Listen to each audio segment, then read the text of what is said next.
but how different are they based on which quarterback plays? You know, I think that the basic philosophy, the style, you know, of the play scheme is similar. Obviously, there's differences in terms of, you know, one prefers to, you know, to push the ball a little bit more. One can do a lot of damage with, you know, with his legs and his arm. Obviously, we know Mike Wright well. We've seen him the last 2 years. Obviously, in the second half of last year, came in and led, you know, 2 successful drives. And so, you know, we've got to do a good job, you know, with him. And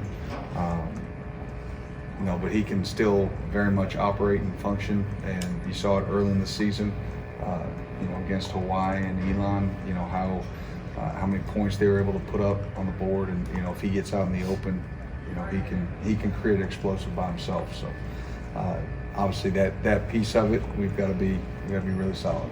Is it even unfair to call Wright a backup just because he's played quite a bit? Yes, absolutely. You know, he's again, he started the season as the starter. I mean, they basically had co-starters, and so you just see the second starter. You talked last week about Trevin about needing to pull the pin and make those. When you watched him on film, was that the reason for his play on Saturday, or were there other things involved? Yeah, no, I think he played aggressive. I think he played downhill. You know, he trusted what he saw, and then he reacted, and that's the key. You know, is you know, when we talk about that term, you know, we talk about, you know, sort of pulling the pin. It's, hey, once you see an opening, when you feel it, and that space is there, as fast as he is, as explosive as he is, go ahead and take it. It doesn't have to. It's kind of like a quarterback, you know, taking the extra second for the receiver to get open as opposed to anticipating it. You know, that's how we are on defense. Hey, listen, once you feel that play's developed enough, you don't have to wait anymore. Go take the air out. You know, go make a tackle on their sideline of scrimmage. And I think the second play of the game was huge for him, just to trigger, make that big play in the backfield on that field outside zone, and it got the ball rolling for him.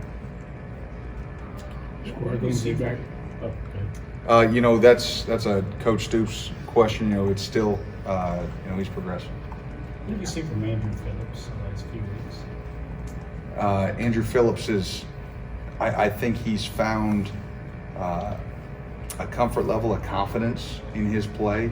You know, it's a lot of the Andrew that we saw in spring and fall camp that, you know, I kept bringing up and mentioning about, hey, his ability to make plays on the ball and make competitive plays. And, you know, he plays with no fear. And every week you see that confidence level continue to tick and tick and tick, and you can sort of put some more on his plate, you know.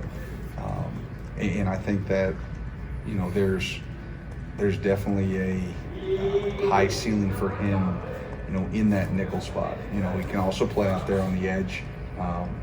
But that's a big position, especially, you know, when you think about the next level.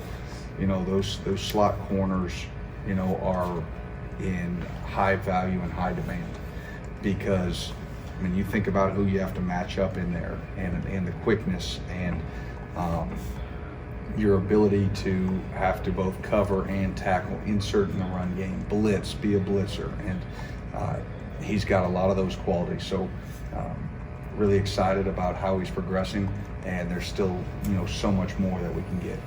Is it easier to sell a guy on that spot now, the way the game has changed at the next level and those opportunities you talked about? Yeah, you know, and I don't think we needed to sell it. You know, it's a vital part of our defense. I mean, and you think about, you know, in 18 when we were as good as we were on defense in 18, and as much, you know, we played with a 50 DB in that spot, you know, and Mike Edwards would drop into that, you know, that nickel spot, and D-Rob would play into it, and you know, allows you to be able to get, you know, you can play some man, you can play a lot of different coverages, you know, when you've got a nickel body in there. Now, it also comes with some disadvantages, and that's why you can't just necessarily live in it, you know. And he's also understands and is aware that, you know, it gets to be a big boy game sometimes when if they throw a formation into the boundary and he's going to have to go up against a tight end or a tackle, and he's going to have to use his athleticism there. The way that Vandy's played against South Carolina and Missouri recently, they seem like a team that has a lot of confidence despite not getting the wins, and a team that is going to come in here expecting wins. Oh, very much so. I mean, you look at it, especially offensively, like how well they've done, how well they've been able to move the ball, how many points they can put on the board. No, it's going to be a big challenge for us, and it's going to be a 60-minute ball game. We know that, and so we'll be ready to go. The guys have been locked in and prepped, and so we're ready. It's interesting you mentioned that 2018 team. I know it's hard to compare teams, but it seems like this year's defense is also elite in that way. How would you kind of compare kind of the personnel or just how you guys are performing? You know what? You can ask me that in spring, and okay. I can give you the final verdict on that.